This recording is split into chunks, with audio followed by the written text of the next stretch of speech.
Okay, you guys, welcome back. In this video, we're learning about brushes in Photoshop. Okay, so you take your cursor and you go over to the left side over here, and we're gonna go down to this one, okay? Now, when you long press where that little dot is, or it's a little triangle thingy, if you press it and hold, it'll open up some different options for you.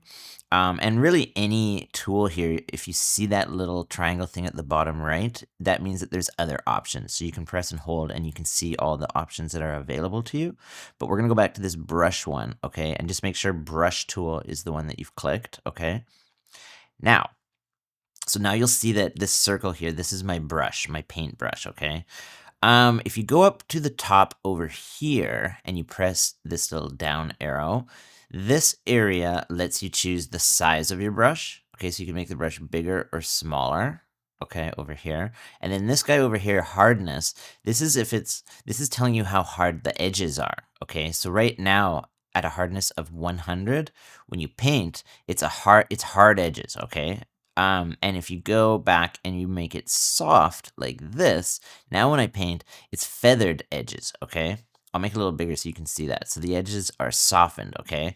Now, that's important to know because we actually do want a soft brush, as soft as possible when we're working on things on the face, when we're working on highlights and shadows and painting things in on a person. It's ideal to do a soft brush so the edges aren't so harsh, okay? It'll look phony and you'll really see those edges if you have a hard brush on a face. So you go up here, you choose your hardness level. Sometimes people like to make it maybe 1, 2, or 3%. Most of the time I'm down at 0 when I'm working on a face, okay? But as long as you know that this is where you access that. So I'm gonna undo all those paint things so my picture looks like it's starting from scratch. So now that you're ready to use your brush, another little tip is that if you want to change the size of the brush and not always have to go up here, the quick way to do it, or the shortcut, is on your keypad. It's your brackets, your square brackets. So the one side of the square bracket makes it smaller, and the other side of the square bracket makes it bigger, okay? Those are those ones that are kind of under the minus and the plus sign on your keypad. It's just diagonal and under of the delete button. Okay, so those two square brackets.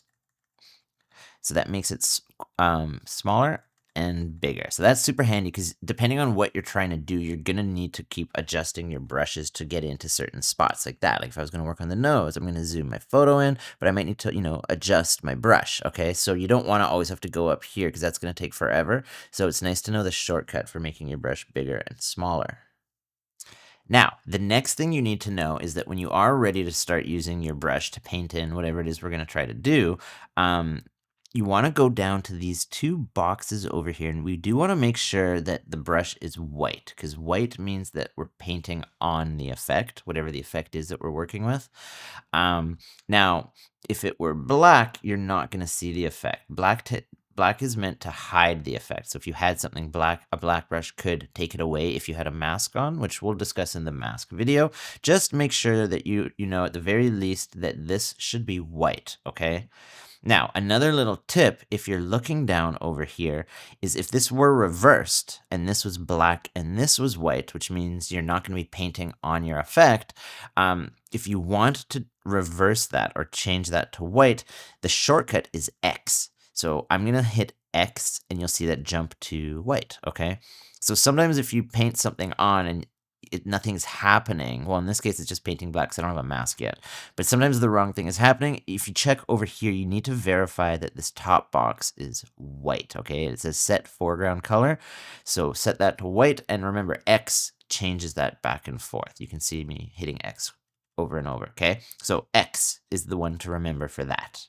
Okay, so now that you know that, and we're all set with our brush, and we have a soft brush, I'm going to add an effect. I'm going to go down to my adjustments panel over here, or my adjustments layers, and I'm going to pick an effect, and I'm going to paint it on with my brush so you guys can see how that works.